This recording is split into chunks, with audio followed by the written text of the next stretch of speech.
Things are about to change dramatically in British politics.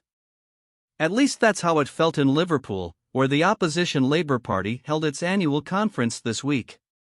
In front of a packed hall, Labour leader Keir Starmer gave an upbeat speech painting the ruling Conservatives as the party of national decline and Labour as the party of stability.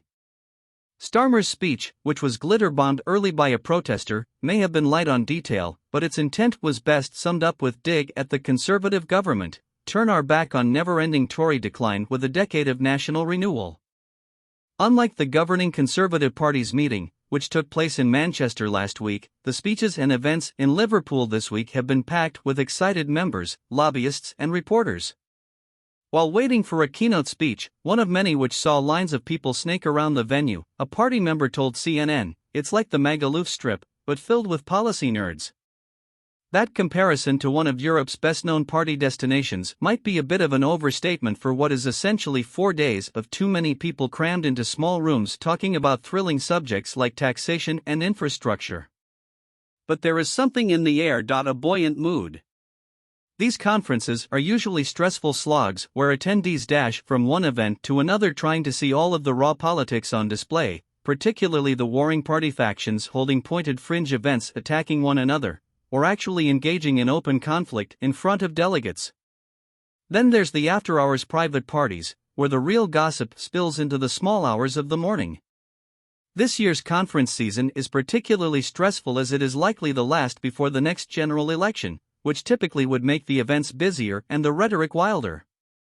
But inside the Liverpool conference zone in northern England, corporate lobbyists, reporters, business executives, Labour members and Conservative Party spies searching for dirt, yes, really, are congenially drinking outside the main conference hotel in which leader Keir Starmer and his top team are staying.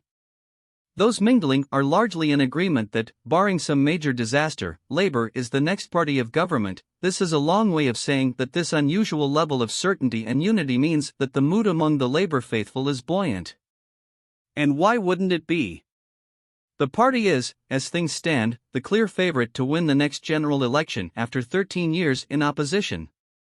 Highlights of those 13 years for Labour include 3 election losses, a hard left takeover of the party, and losing traditional voters because of Brexit and accusations of anti-Semitism. After former leader Jeremy Corbyn took over in 2015, he and his supporters moved the party significantly to the left. He was warned many times that his radical political history, nuclear disarmament, calling terror groups including Hamas friends, inviting Northern Irish terrorists to the UK Parliament, would make the party unelectable.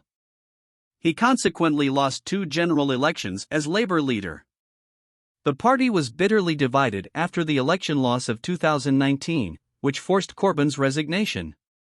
When Starmer took over from Corbyn, he oversaw a slow purging of the left. Corbyn was thrown out of the party after a report blamed him for anti-Semitism growing in the party under his leadership. For all Starmer has stabilized Labour and brought it back to the mainstream, the reversal in its fortune also owes some thanks to the Conservatives' self-destruction, Boris Johnson's Partygate scandal, Liz Truss's chaotic handling of the economy and an internal war, a clear sign of a party aware its time in power could be ending. For that reason, it was expected that Labour and its leader, Starmer, would simply try to get through this week without rocking the boat. If you are winning by default, why take any risks? That assumption has largely held true. Very little explicit policy has been announced in Liverpool. Rather, there were a series of speeches aimed at those who would have run a million miles from the party just a few years ago. This is no hard-left rabble, they want to project, but competent professionals who can be trusted with the nation. Government in waiting. It was also assumed that the party would try to put some flesh on the bones of Starmer's personality. He has been criticized by a vocal minority in his party for being too boring and lacking conviction. "What about this dull man with no real opinions is supposed to inspire me," said a former Labour advisor. Starmer's background is impressive, aspirational, even, but not exactly thrilling. As a clever child, he went to a selective state school, rather than a private school like so many at the top of British politics. Unlike many of his counterparts, he got an undergraduate degree in law at the University of Leeds, Raith.